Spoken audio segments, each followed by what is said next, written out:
Good morning student. आज हम exercise chapter 12 electromagnetic induction की एक्सरसाइज देखते हैं। ठीक है, तो इसमें फर्स्ट क्वेश्चन है, choose the correct option.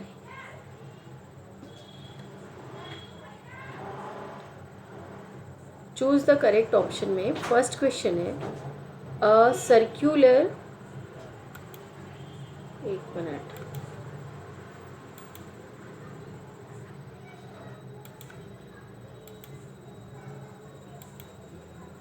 A circular coil of 100 turns, मतलब एन की वैल्यू कितनी है 100।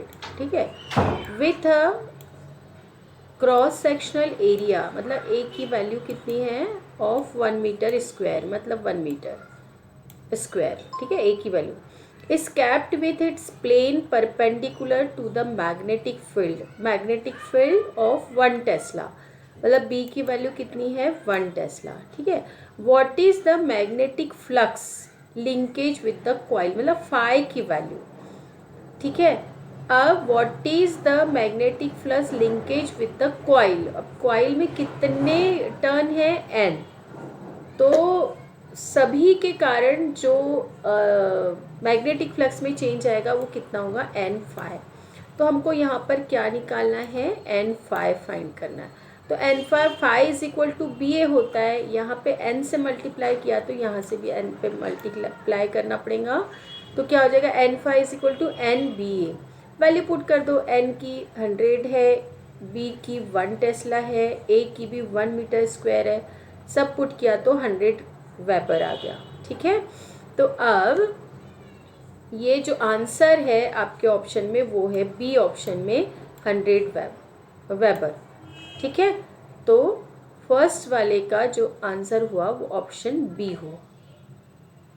ठीक, नेक्स्ट क्वेश्चन पर चलते हैं।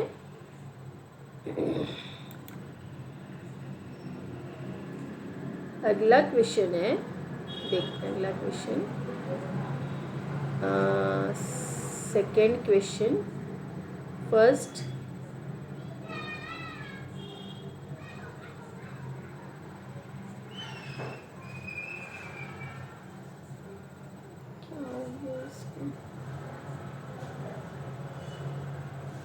हाँ, सेकेंड क्वेश्चन है, a conductor rod of length L is moving with velocity v in a direction normal to a uniform magnetic field B। मतलब यहाँ न्यूमेरिकल वैल्यू नहीं है, यहाँ पे सिम्बॉलिकल ही है।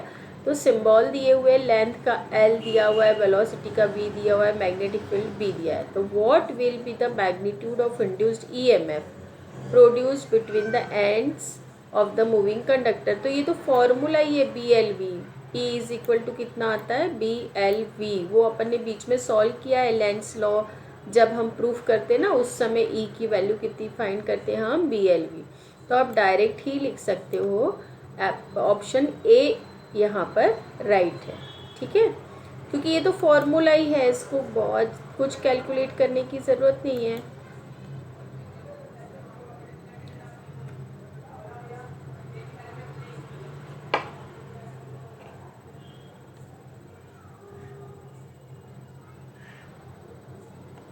माउस में कुछ गड़बड़ हो गई है इसमें ना, थोड़ा सा प्रॉब्लम जा रही है। चलो क्वेश्चन नंबर थर्ड। ठीक है, ये है two inductors coils, inductance of 10 millihenry M H का मतलब, एंड 20 मिली हेनरी, मतलब L1 10 L2 20 are connected in series में कनेक्टेड है। What is the resultant inductance of the combination, ये तो बहुत ईजी है, L1 दिया L2 दिया, सीरीज कॉम्बिनेशन क्या होगा, तो सीरीज कॉम्बिनेशन में इंडक्टेंस क्या होता है L1 प्लस L2। तो L S is equal to series combination में resultant inductance is equal to L1 plus L2। तो L1 है 10, L2 है 20, इसलिए ये हो गया 30। दोनों मिली हेनरी में है तो मिली हेनरी में ही आंसर रहने दो। और ये ऑप्शन में देखना, हाँ ये तो वो है ना, ऑब्जेक्टिव है, तो देखो उसमें 4 ऑप्शन दिए हुए हैं, उसमें जो बी ऑप्शन है वो है 30 मिली हेनरी। ठीक है। अब फोर्थ वाला क्वेश्चन है, a current through a coil of self inductance 10 millihenry, मतलब एल की वैल्यू यहाँ पर है 10, increases from 0 to 1, current increase हो रही है 0 to 1। ठीक है, मतलब डी आई हो गई 1 माइनस 0 मतलब 1। ठीक है, फिर कितने सेकेंड में, 0.1 सेकेंड में, टाइम डी टी की value 0.1 second. What is the induce EMF, तो ई इज इक्वल टू क्या होगा, सेल्फ इंडक्टेंस में L D I by D T. L आपके पास दिया हुआ है 10 मिली हेनरी, उसको हेनरी में कन्वर्ट कर लो, तो 10⁻³ से मल्टीप्लाई किया तो ये हेनरी में कन्वर्ट हो गया। ठीक है, तो 10 इंटू 10⁻³ हेनरी मतलब 10⁻² हेनरी। डी आई कितना हो गया, 1 माइनस 0, 0 से 1 तक जा रही है तो 1 minus 0 is equal to 1 ampere. D T यहाँ दिया हुआ है 0.1 सेकेंड, वो यहाँ रख दिया। 0.1 सेकेंड को हम 10⁻⁻1 सेकेंड लिख सकते हैं। ठीक है, पुट कर दो एल की वैल्यू 10⁻², ये वाली वैल्यू, और ये, और डी आई की वैल्यू 1 और डी टी की वैल्यू 10⁻⁻1, ऊपर जाके +1 हो जाएगा तो -2 + 1 -1 बच जाएगा 10⁻⁻1 वोल्ट, तो ये हो गया 0.1 वोल्ट। अब ये कौन से ऑप्शन में है, ये कौन से ऑप्शन में है, ए ऑप्शन में है 0.1 वोल्ट, तो ऑप्शन ए करेक्ट है। ओके, इस तरह से ही प्रॉब्लम सॉल्व करेंगे। अब फिफ्थ वाला क्वेश्चन क्या बोल रहा है, what is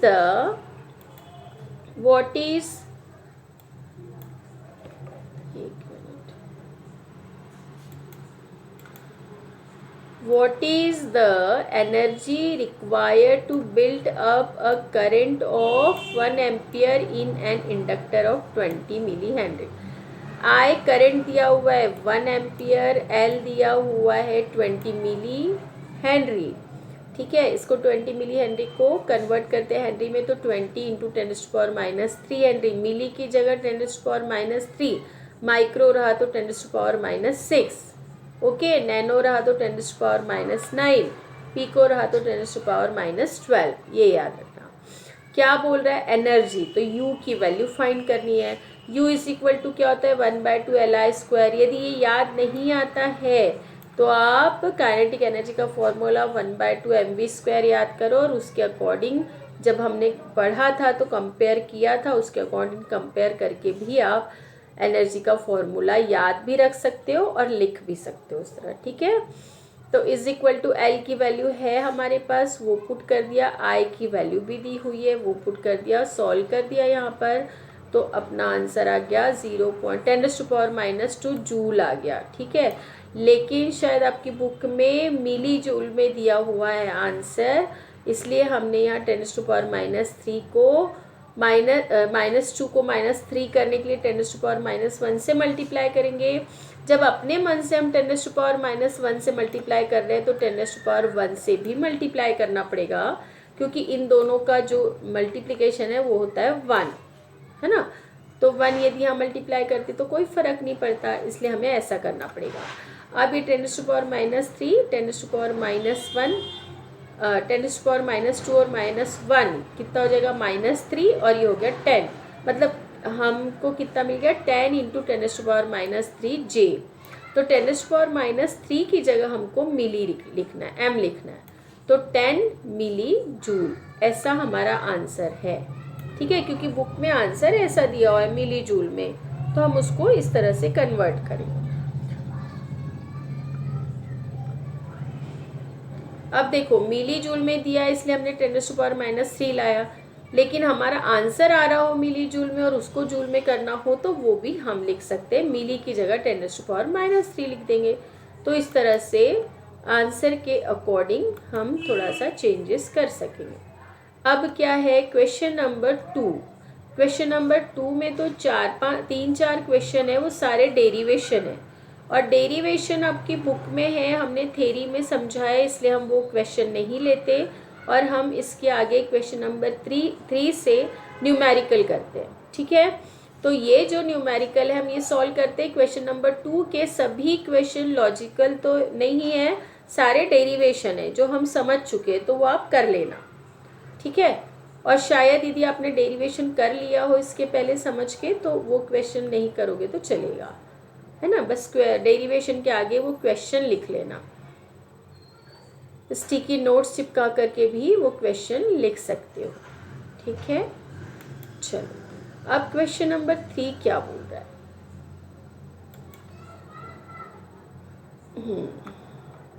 question number 3,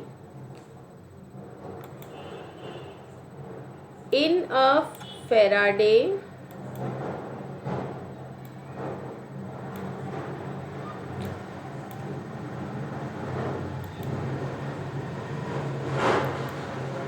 in a Faraday disc dynamo, a metal disc of radius r, एक metal disc है, उसकी रेडियस है r, जो rotates with an angular velocity omega, omega angular velocity से रोटेट हो रही है। ठीक है, an axis perpendicular to the plane of the disc and passing through its centre. Disc जो है वो जो रोटेट हो रही है, जो उसका एक्सिस है वो कहाँ से जा रहा है, सेंटर से जा रहा है। The disc is placed in a magnetic field B, अब ये जो डिस्क है वो मैग्नेटिक फील्ड बी में रखी हुई है। ठीक है, वो और वो जो मैग्नेटिक फील्ड का डायरेक्शन है acting perpendicular to the plane of the disc, disc ऐसी प्लेन रखी हुई है, उसके ऊपर साइड परपेंडिकुलर डायरेक्शन में मैग्नेटिक फील्ड है। Determine the induced EMF between the rim and the axis of the disc, तो रिम और एक्सिस ऑफ द डिस्क के बीच में कितना मैग्नेटिक ईएमएफ इंड्यूस्ड होगा। ठीक है, तो हमको ई की वैल्यू फाइंड करनी है। ठीक है, और ये एक्चुअली सिंबॉलिकली है, न्यूमेरिकल नहीं है, तो हम डायरेक्ट फॉर्मूला यूज करेंगे। तो हमको ये पता है हमको ई की वैल्यू फाइंड करनी है, तो ई का फॉर्मूला हमारे पास है D phi by D T, लेकिन फाई इज इक्वल टू क्या होता है, बी ए। ठीक है, तो फाई की जगह बी ए पुट किया। अब बी तो कांस्टेंट है, ठीक है, तो ये क्या हो गया, D A by D T. अब D A by change in क्या है, एरिया अपॉन टाइम, तो डिस्क का एरिया जो है वो सेम रहेगा। ठीक है, जो रिम है, रिम का एरिया वो ही रहेगा, इसलिए बी इधर लिख दिया और ये D A by D T को भी ए बाई टी लिख दिया। अब क्या होगा कि जब वो राउंड लेगी तो यहाँ पे कौन सा मोशन हो रहा है, एंगुलर, तो जो टी है टाइम पीरियड है, तो उसको हम क्या ले लेंगे, 2 पाई अपॉन ओमेगा, और ए रिम की बात कर रहा है इसलिए उसका जो है वो सर्कल का एरिया हो जाएगा, तो ये ले लेंगे पाई आर स्क्वायर। ठीक है, अब ये क्या हो गया, देखो बी, अब इसको सॉल्व कर लिया, पाई से पाई कैंसिल हो गया। ठीक है, फिर ये आर स्क्वायर यहाँ बच गया। अच्छा, कैपिटल और आर और स्मॉल आर हमने पहले यहाँ स्मॉल लिखा है, यहाँ कैपिटल, यहाँ कैपिटल ही लिखेंगे, हाँ यहाँ पर कैपिटल आर ही लिखना, आर स्क्वायर इंटू ओमेगा, क्योंकि आर ही दिया हुआ है ना, उसमें रेडियस कैपिटल आर दिया हुआ है। ओमेगा ये ऊपर चला जाएगा, 2 पाई नीचे रहेगा, तो पाई से पाई कैंसिल हो जाएगा, 1/2 सामने ले आए, बी आ गया, आर स्क्वायर आ गया, ओमेगा आ गया। तो ये जो वैल्यू है ये हो जाएगी इंड्यूस्ड ईएमएफ की value half B omega R square. कौन सी, ऐसी डिस्क जो रोटेट हो रही हो, ठीक है, अपने सेंटर एक्सिस के अराउंड। ठीक है, तो उसके रिम के साथ, रिम के कारण ईएमएफ जो इंड्यूस होगा वो इतना होगा, रिम और डिस्क के बीच में जो ईएमएफ होगा वो इतना होगा। ठीक है, चलो अगला क्वेश्चन,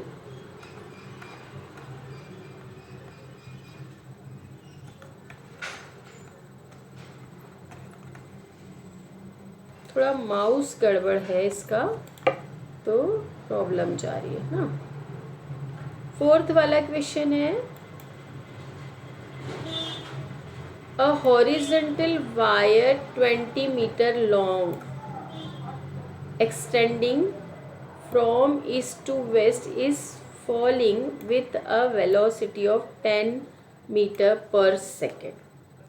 एक वायर है, ठीक है, वो 10 मीटर पर सेकेंड वेलोसिटी से गिर रहा है ईस्ट टू वेस्ट, या एक्सटेंड हो रहा है ईस्ट टू वेस्ट, ठीक है। Normal to the earth's magnetic field, magnetic field है अर्थ की नॉर्मली जो रहती है 0.5 इंटू 10⁻⁴ टेस्ला।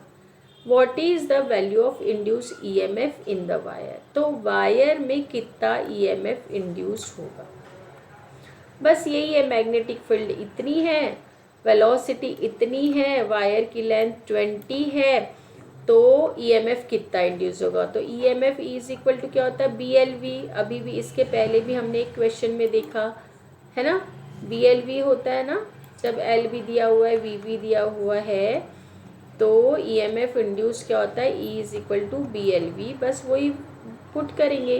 पहले देख लेते क्या क्या दिया। आई की वैल्यू 20, एल की वैल्यू 20 मीटर, वी की वैल्यू 10 मीटर पर सेकेंड, बी की वैल्यू इतना दिया हुआ है, उसको ऐसे लिख लिया है।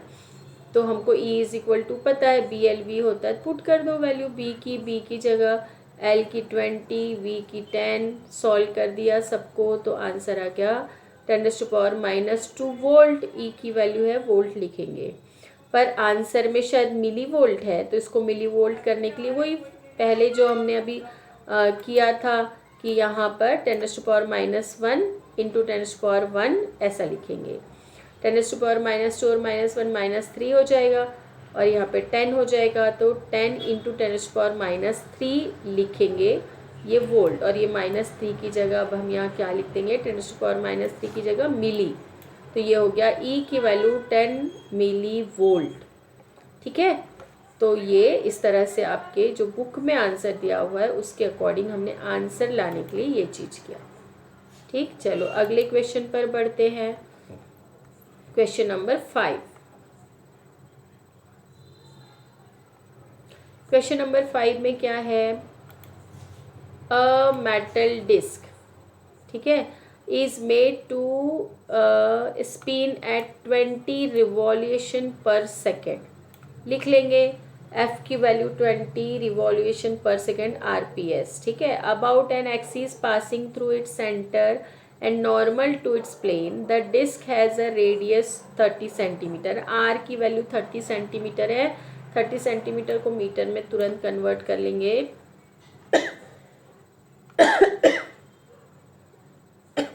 सॉरी, 30 इंटू 10⁻⁻² मीटर हो जाएगा, and spins in a uniform magnetic field of 0.20 tesla. ये तो टेस्ला में है, ऐसा यूनिट है, तो ऐसे ही रहेगा। Which is parallel to the axis of rotation, calculate. अब ये सारी चीज़ें दी हुई, कैलकुलेट क्या करना है, the area swept out per second by the radius of the disc, मतलब ए की वैल्यू फाइंड करना है। The flux cut per second by a radius of the disc, मतलब फाइव की वैल्यू फाइंड करना है, और इंड्यूस्ड ईएमएफ मतलब ई की वैल्यू फाइंड करना है, ठीक है। चलो चलते हैं आगे, कैसे सॉल्व करना है हमको, कुछ नहीं है, बस अपने को फॉर्मूले याद होने चाहिए।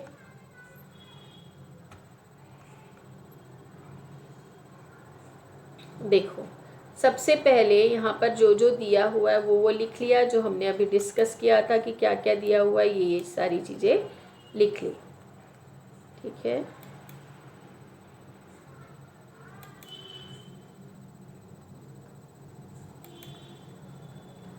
ये लिख लिया। हमको फाइंड क्या करना है, ए में हमको डेल्टा ए, बी में हमको डेल्टा फाई, और सी में हमको ई फाइंड करना है, ठीक है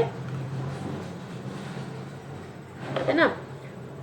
यहाँ देखो क्या क्या दिया हुआ है, डेल्टा टी 1 सेकेंड दिया हुआ है, बी की वैल्यू 0.2 टेस्ला। इसको हमने इजी करने के लिए, कैलकुलेशन इजी करने के लिए इसको इस तरह से कन्वर्ट कर लिया है। आर के लिए 30 सेंटीमीटर है, 30 इंटू 10⁻⁻2 मीटर, ये लिख दिया इस तरह से, ठीक है। अब देखो डेल्टा ए फाइंड करने के लिए हमने लिखा है change in area pi R square into delta theta upon 2 pi, ठीक है। फिर अब ये आर स्क्वायर, ये पाई से pi cancel, R square by ये 2 आ जाएगा डेल्टा थीटा, हमें इतना मिला। डेल्टा थीटा है, अब डेल्टा टी से ऊपर नीचे मल्टीप्लाई किया तो ये जो delta theta upon delta T है ये एंगुलर वेलोसिटी हो जाएगी। तो R square by 2 into omega into delta T. ऐसा हमने क्यों किया है, क्योंकि हमारे पास एफ दिया हुआ है और हम ओमेगा को 2 पाई एफ लिख सकते हैं, ठीक है, इंटू डेल्टा टी। अब ये वैल्यू पुट कर दो। अब इनमें सब चीज़ें हमारे पास दी हुई है, यदि हम यहाँ ये चीज़ देखते हैं तो हमारे पास डेल्टा थीटा नहीं था, इसलिए उसको हमने इस तरह से कन्वर्ट किया, ठीक है। R square by 2 into 2 pi F into delta T. अब ये सारी वैल्यू पुट कर दो और कैलकुलेट करो तो हमारे पास डेल्टा ए आ जाएगा 5.65 मीटर स्क्वायर, ठीक है। अब बी की जो वैल्यू है, बी हमको डेल्टा 5 फाइंड करना है, तो इज इक्वल टू क्या हो जाएगा, बी ए होता है 5 इज इक्वल टू बी ए। अब यहाँ चेंज क्या हो रहा है, बी चेंज नहीं हो रहा है, बी तो कांस्टेंट है, चेंज क्या हो रहा है ए, तो यहाँ लिखिए delta A. B delta A, B की वैल्यू 0.2 है, डेल्टा हमने यहाँ डेल्टा ए यहाँ फाइंड किया है चेंज इन एरिया, तो ये हमको मिल गया इज इक्वल टू 1.13 वेबर, ठीक है। अब ई फाइंड करना है, तो ई क्या होता है, डेल्टा 5 बाई डेल्टा टी होता है, तो डेल्टा 5 हमको यहाँ मिल गया 1.13 अपॉन डेल्टा टी, यहाँ पर देखो कितना दिया हुआ है 1 सेकेंड, 1 सेकेंड पुट किया तो हमको जो ई की वैल्यू है वो क्या मिल गई 1.13 वोल्ट, ठीक है। इस तरह से ये कैलकुलेशन हमें करना है। अगली क्वेश्चन की तरफ बढ़ते हैं, क्वेश्चन नंबर 6। ये रहा स्क्रीन पर, आपकी स्क्रीन पर अब ये है क्वेश्चन नंबर 6, ठीक है। A pair of adjacent coils has a mutual induction. अब ये प्रॉब्लम आ गया म्यूचुअल इंडक्शन का, मतलब ये एम की वैल्यू हो गई। If the current in one coil, पहली कॉइल मतलब I1 में करंट चेंज होती है 0 to 10 एम्पियर, मतलब DI1 इज इक्वल टू 10 - 0 मतलब 10 एम्पियर लिखेंगे।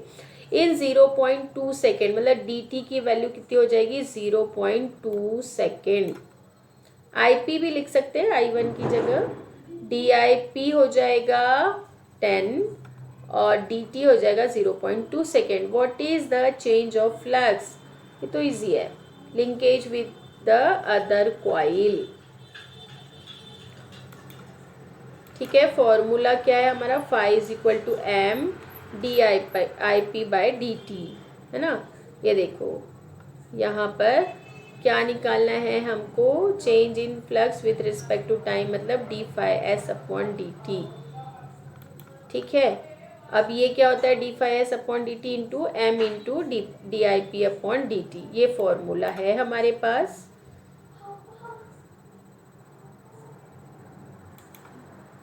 ठीक है। ये फॉर्मूला है, हमको ये फाइंड करना है, तो हम ये सभी छोड़ देते तो इन दोनों का कंपेयर करेंगे। तो m की वैल्यू है 1.5, DIP हमने लिया था, मिल गया हमको 10 और DT है इतना 0.2 सेकेंड, इसको ऐसे लिख दिया और सॉल्व कर लिया तो हमको मिल गया 75 वेबर पर सेकेंड, ठीक है। ज़्यादा कुछ बहुत जैसे ये 2-2 मार्क्स के ही प्रॉब्लम है, बहुत ज़्यादा लेंदी प्रॉब्लम तो यहाँ पर नहीं है। 6th वाला 2-2 बार हो गया है शायद ना। 7th का यहाँ क्वेश्चन है, देखते हैं इसका जो सोल्यूशन है वो लास्ट में दिया हुआ है। अ लॉन्ग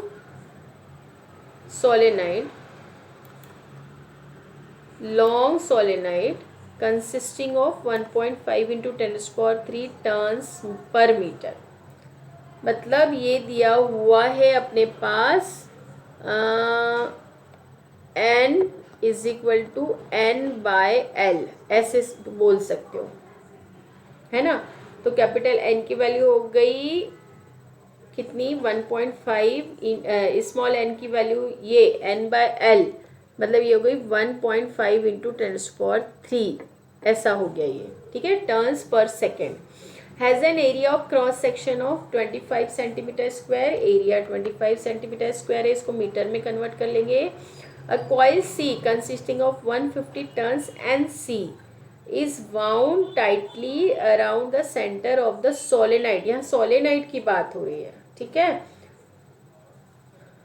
ठीक, तो calculate for a current of 3.0 ampere, I की वैल्यू इतनी दी हुई है, तो हमको क्या क्या फाइंड करना है, the magnetic flux density at the centre of the solenoid, ठीक है, बी की वैल्यू फाइंड करनी है, क्योंकि density B is equal to क्या होता है, फ्लक्स फाई अपॉन ए, तो फाई अपॉन ए का मतलब क्या होता है, मैग्नेटिक फ्लक्स डेंसिटी मतलब change in flux per unit area, उसी को हम बोल सकते हैं मैग्नेटिक फ्लक्स डेंसिटी, मतलब B, ठीक है, तो वो फाइंड करना है B।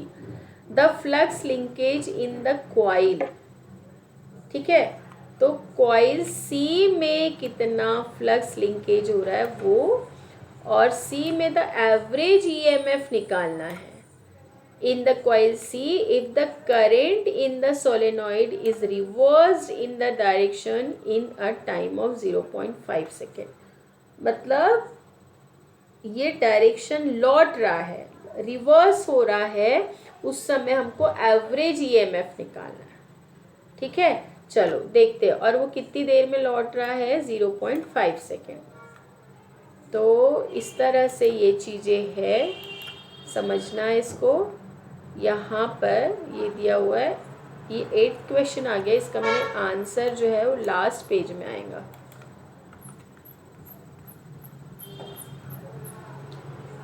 इसमें से जाएगा क्या लास्ट पेज पे, नहीं जा रहा है, ये आ गया, देखो 7th वाले का, ठीक है। तो ये थोड़ा आगे पीछे हो गया था, मेरे से प्रॉब्लम हो गई थी ये, ठीक है। तो n की वैल्यू दी हुई है इतनी, a की वैल्यू इतनी दी हुई है, ये n मतलब है कैपिटल N बाय L, हाँ ये ध्यान रखना है, यहाँ मीटर पर मीटर होना चाहिए था, इतना NC 150 टर्न्स, कॉइल C का है वो, हाँ, I is equal to 3 ampere, mu zero की वैल्यू 4 पाई, क्योंकि म्यू ज़ीरो होता है सोलेनाइड का म्यू ज़ीरो NI, ऐसा होता है ना, B की वैल्यू, इसलिए म्यू ज़ीरो की ज़रूरत पड़ेगी, इसलिए हमने यहाँ लिख लिया, और DT है 0.5 सेकेंड। अब हमको B फाइंड करना है, फाई फाइंड करना है, E फाइंड करना है। B is equal to solenoid के लिए होता है म्यू ज़ीरो NI, पुट कर दिया म्यू ज़ीरो की वैल्यू, N की वैल्यू ये जो ऊपर दिए वो, और I की वैल्यू ये दी हुई है 3 एम्पियर, वो पुट करके सॉल्व किया तो B की वैल्यू इतनी मिल गई। अब फाई की वैल्यू NCB है, कॉइल C में बोला है फ्लक्स, उसमें चेंज मैग्नेटिक फ्लक्स में, तो यहाँ पे आ जाएगा NC, ठीक है। तो ये NC जो है NC 150 है, ठीक है। अब ये B की वैल्यू हमको यहाँ मिल गई थी, वो ही पुट करेंगे क्योंकि वो तो सेम रहेगी, इनटू एरिया की वैल्यू यहाँ पे लिखा है हमने, देखो मिली है, दिया हुआ है हमको 225 सेंटीमीटर स्क्वायर, उसको मीटर में कन्वर्ट किया तो ये आई, फिर इसको सॉल्व किया तो फाई की वैल्यू आ गई इतनी 2.12 इंटू 10⁻³ ठीक है। फिर हमको E की वैल्यू और फाइंड करना है, E is equal to 2φ/dt, ठीक है। dφ/dt होता है, लेकिन dφ क्या होगा, अभी एवरेज लेना है, लौट रहा है वो, तो इसलिए यहाँ पे 2 से मल्टीप्लाई होगा, तो 2 इंटू फाई की वैल्यू अभी हमको यहाँ मिली, वो पुट कर दिया, अपॉन dt की वैल्यू 0.5 सेकेंड है, वो पुट कर दिया, सॉल्व किया तो हमको ये इतना मिल गया, ठीक है। तो इस तरह से हमको B, फाई और E की वैल्यू मिल गई। ये था क्वेश्चन नंबर 7। तो वापस हम अब क्वेश्चन नंबर 8 पर चलते हैं ना। क्वेश्चन नंबर 8 में क्या दिया, क्या पूछ रहा है, अ search coil having 2000 turns with area ये, हमको बाकी चीज़ों से लेना देना नहीं है, हमको यही देखना है क्या क्या दिया हुआ है। टर्न कितना दिया हुआ है, एन की वैल्यू 2000, एरिया दिया हुआ है 1.5 सेंटीमीटर स्क्वायर, मीटर में कन्वर्ट करेंगे। Place in a magnetic field इतनी दी हुई है। The coil is moved rapidly out of the field in a time of 0.2 second, T की वैल्यू दी हुई है। Calculate the induced EMF across the search coil. ठीक है, तो इजी है ये भी।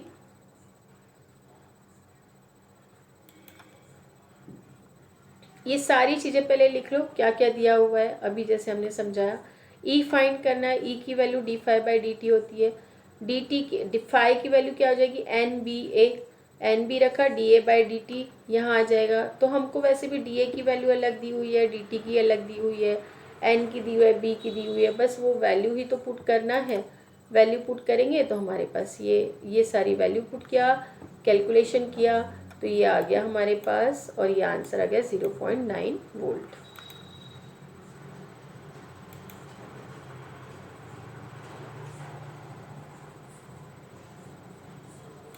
अगला क्वेश्चन है क्वेश्चन नंबर 9। ठीक है, 8 हो गया ना, हाँ इसके पहले वाला 8 था। क्वेश्चन क्या है, an aircraft of wing span of 50 metre flies. ठीक है, 50 मीटर मतलब फ्लाई करता है horizontally in earth magnetic field of इतना, अर्थ का मैग्नेटिक फील्ड इतना है, इतने में वो हॉरिजॉन्टली इतना फ्लाई होता है, 50 मीटर चलता है आगे। ठीक है, एट ए स्पीड, स्पीड उसकी इतनी है, मतलब क्या दिया हुआ है, लेंथ दिया हुआ है, v की वैल्यू दी हुई है, b की वैल्यू दी हुई है। कैलकुलेट द ईएमएफ, तो E is equal to B L V होता है। ये तो बहुत easy problem, generated between the tips of the wings of the aircraft.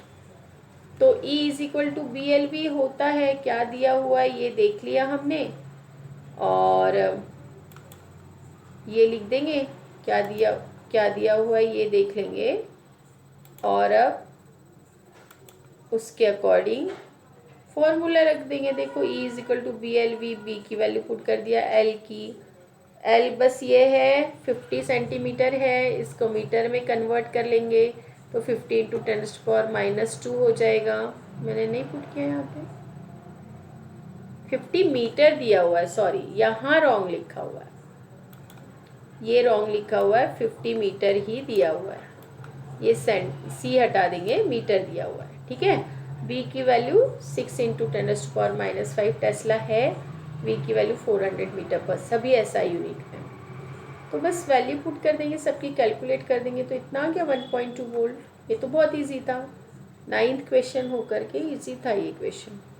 ठीक है, तो इस तरह से अभी हम यहाँ पे बहुत सारे न्यूमेरिकल है, ये सारे छोटे छोटे न्यूमेरिकल्स थे। 2 मार्क्स के लिए मैंने आप लोगों को कहा है कि मैक्सिमम आप 2 मार्क्स वाले न्यूमेरिकल करो। ठीक है, क्योंकि आप देखोगे पेपर में 2 मार्क्स के न्यूमेरिकल के लिए बहुत ज़्यादा ऑप्शन है। ठीक है, तो यहाँ तक हो गया क्वेश्चन नंबर 9 तक। अगले लेक्चर में, अगले वीडियो में हम इसके आगे के प्रॉब्लम देखेंगे ज़रूर। हम आपको पूरा 17 जो इसमें प्रॉब्लम है सारे प्रॉब्लम्स कराएंगे, लेकिन आप लोग जितना कर सको उतना करना, और आप लोगों के लिए मैक्सिमम जो ऑप्शन मिलते हैं आपको वो 2 मार्क्स के न्यूमेरिकल के ज़्यादा ऑप्शन होते हैं। ठीक है, तो अभी यदि विंटर का पेपर आपके पास हो तो आप देखो उसमें भी, क्योंकि लास्ट ईयर का जो पेपर है वही पेपर पैटर्न होगा, उसके यदि होगा तो वही पेपर पैटर्न होगा तो उसके हिसाब से आपको न्यूमेरिकल 2 मार्क्स के मैक्सिमम आते हैं, है ना। तो इस तरह से ही छोटे छोटे न्यूमेरिकल्स की प्रैक्टिस आप ज़्यादा करो। ठीक है, तो चलो आज हम यहीं रुकते हैं, बाकी नेक्स्ट लेक्चर में देखेंगे। ठीक है, चलो bye bye, have a nice day.